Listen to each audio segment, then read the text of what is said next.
এই হচ্ছে রানী রাসমণির জন্মভিটে, রানী রাসমণি মন্দির। সামনে মনে হয় কিছু ইনঅগ্রেশন হচ্ছে আর কি, যার জন্য একটু বাঁশ দিয়ে বাঁধা রয়েছে। এখন আমি এসে গেছি হালিশহরে রানী রাসমণির জন্মভিটেতে। এখানে জন্মভিটেতে কিন্তু একটা মন্দিরও তৈরি করা হয়েছে, যেটা মা ভবতারিণীর মন্দির, সেটা দোতলায়। এটা রানী রাসমণির মন্দির। এখানে আমি ঢুকেছি, ওখানে টোটো স্ট্যান্ডে এলাম, হালিশহর থেকে এলাম, কিন্তু কাঁচরাপাড়া থেকে এলে বেশি ভালো হবে। পাশ দিয়ে বয়ে চলেছে গঙ্গা, আর এই হচ্ছে রানী রাসমণির মন্দির। প্রথমে দেখাচ্ছি, এটা গ্রাউন্ড ফ্লোর, আর উপরে দোতলায় মায়ের মন্দির আর কি, ভবতারিণী মায়ের মন্দির। এটা হচ্ছে নিচেটা, দেখুন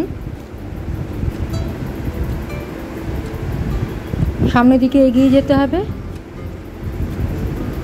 নিচেও কিন্তু মন্দির আছে একটা।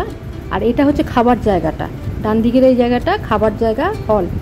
আর সামনে এইভাবে এগিয়ে গেলে পরে পেছন দিকে রাসমণির জন্মভিটের অনেকটা অংশই কিন্তু এখানে দেখা যাচ্ছে। একসাথে অনেকে হাত ধোয়ার জন্য এখানে কল আছে অনেকগুলো। এইবার এখান দিয়ে আমাদের উঠে যেতে হচ্ছে উপরে, এখান দিয়ে দোতলায় উঠে যেতে হবে। ভোগ প্রসাদের কুপন নেবো, এটা 100 টাকা করে। হ্যাঁ হ্যাঁ,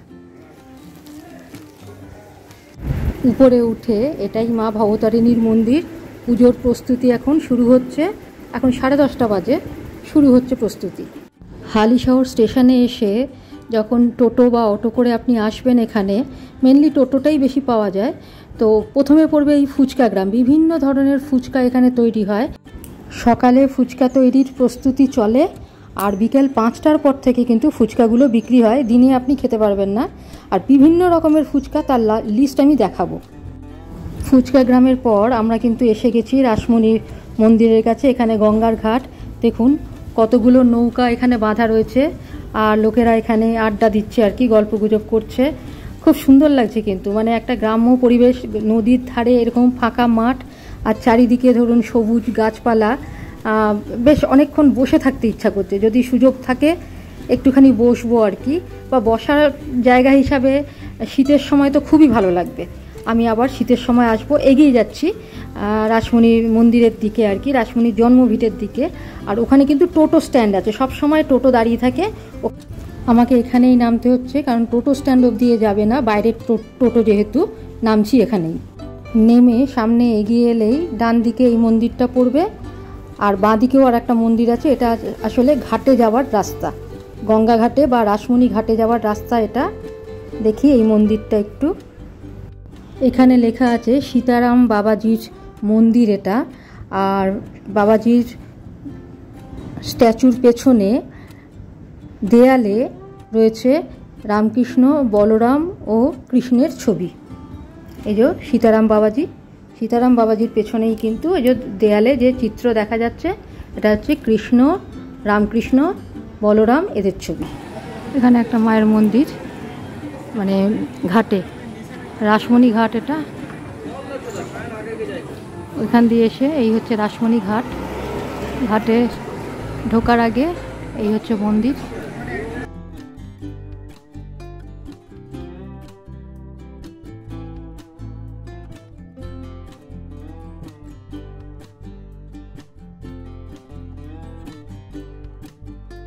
এটা একটা শিব মন্দির ঘাটে। ঘাটে যাওয়ার পথে সামনেই পড়ছে একটা তুলসী মঞ্চ।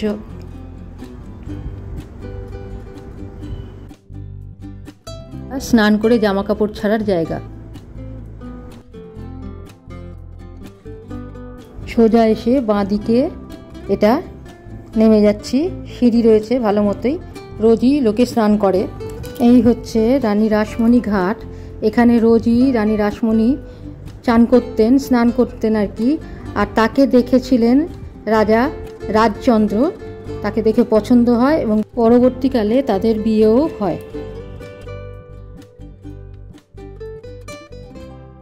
এখানে দেখলাম যে স্নানের পর ড্রেস চেঞ্জ করার যেমন ঘর আছে, তেমনি আবার অনেককে দেখলাম বাইকে করে আসছে একটু দূর থেকে, হয়তো স্নান টান করছে, ভেজা জামা কাপড়েই কিন্তু পুরো ফ্যামিলি, মানে ফ্যামিলি বলতে স্বামী স্ত্রী একটা বাচ্চা, 3 জন মিলে একসাথে চান করলো ভেজা জামা কাপড়েই, তারপরে বাইকে করে চলে গেল। কিছুদিন আগেই গঙ্গা পুজো হয়ে গেল 5 তারিখে, আজকে 8 তারিখ। গঙ্গার ধারে তো গঙ্গা পুজো অবশ্যই হবে।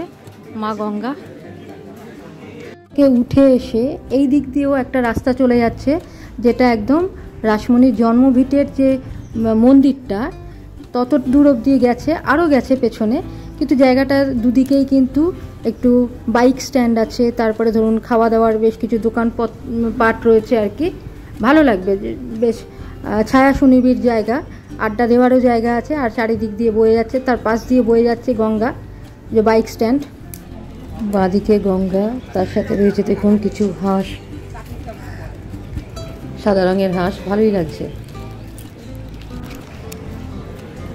এই হচ্ছে রানী রাসমণির জন্মভিটে, রানী রাসমণি মন্দির। সামনে মনে হয় কিছু ইনঅগুরেশন হচ্ছে আর কি, যার জন্য একটু বাঁশ দিয়ে বাঁধা রয়েছে। এখানে একটা গেট, একটা এটা গ্রাউন্ড ফ্লোর। এখানে যে মন্দিরটা বা ঘরটা, এখানে সবার ছবি দেওয়া রয়েছে, ছবি পুজো করা হয়। এখানে শুধু সরস্বতী ঠাকুরের মূর্তি বসানো রয়েছে, বাদবাকি সবই ছবি। উপরে লেখা আছে শ্রী শ্রী জগন্মাতার পুরনো স্মৃতি মন্দির। আর সিংহাসনটা দেখুন, একদম দক্ষিণেশ্বরে মা ভবতারিণীর সিংহাসনের মতোই সিংহাসন। এইখানে যে খাটটা রয়েছে সেটাও রাসমণির আমলের খাট আর কি, ঠাকুরের জন্য যেগুলো ছিল তাতে অনেক ছবি আছে।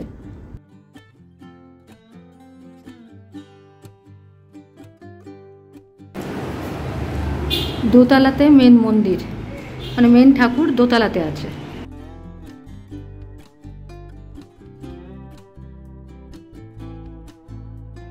একতলার চারিদিকটা আপনাদের একবার ঘুরে দেখাচ্ছি। আর এটা পেছন দিকটা একটু রিনোভেশন হচ্ছে, সেই জন্য বাঁশ বাঁধা রয়েছে।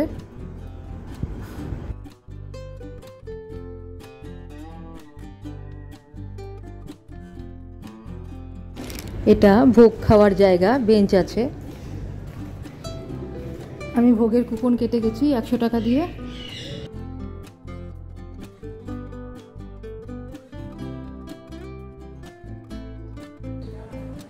এখানে দোতলাতেই শিব মন্দিরটা রয়েছে, শিবলিঙ্গ পুজো দেওয়া হয়েছে, আর সামনে মায়ের পুজো দেওয়া হচ্ছে। কিন্তু ছবি তোলা নিষেধ, তাই ছবি নিতে পারলাম না। শিব মন্দিরের ওপরটা দেখাচ্ছি, নিচে শিবলিঙ্গ, আর সাইডে এভাবে একটা জায়গা করা আছে যেখানে শিব বসানো রয়েছে আর কি, শিব মূর্তি, সাথে নন্দী। সকালে আমি মা ভবতারিণীর মূর্তি দেখিয়েছি, তখন পুরোহিতরা আমাকে দেখেও কিছু বলেননি, জানতাম না তখন যে ছবি তোলা নিষেধ। এখন সেখানেই পুজো হচ্ছে। এই ঘরেই আমি ঢুকে কুপন কেটেছিলাম। এটা একটা শিব মন্দির। এই শিব মন্দিরেরই ভেতরের ছবিটা দেখালাম।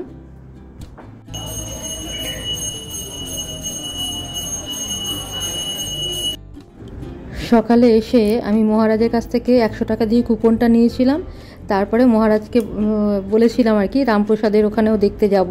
তো মহারাজ সব শুনে বলেছিলেন তাহলে আগে ওখানে চলে যান, কারণ 12টার সময় রামপ্রসাদের মন্দির বন্ধ হয়ে যায়, আর আমাদের এখানে ভোগ প্রসাদ কিন্তু 1:30টার পরে দেয়া হবে। তো সেই জন্য আমি রামপ্রসাদের ওখানে আগে ঘুরে এলাম, এবার এখানে চলে এসেছি। এখন এখানে পুজো হচ্ছে। মন্দিরের উপর থেকে এটা দেখা যাচ্ছে, এটা যজ্ঞগৃহ,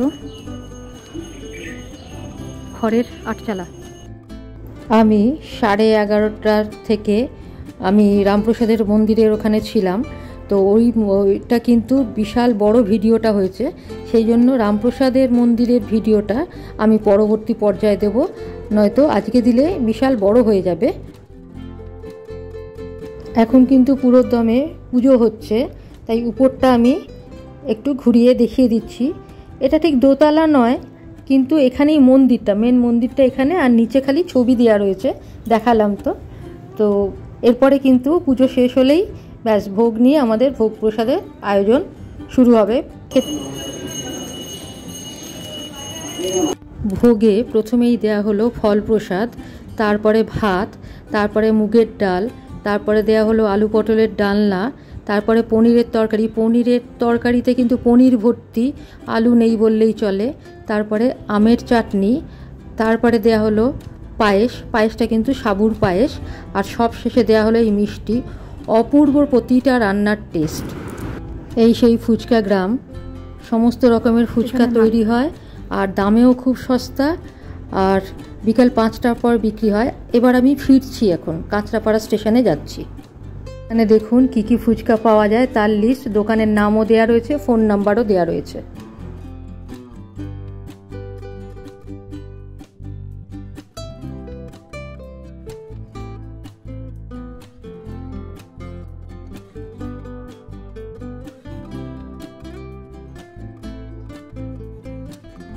এটা একটা ফুচকা দোকান, দেখুন পূজা ফুচকা সেন্টার, চিংড়ি, চিকেন, ভেটকি।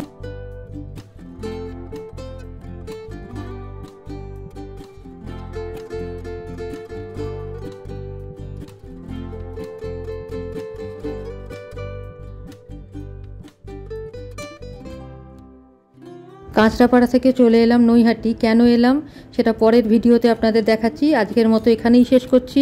রানী রাসমণির হালিশহর। সবাই ভালো থাকবেন, ধন্যবাদ।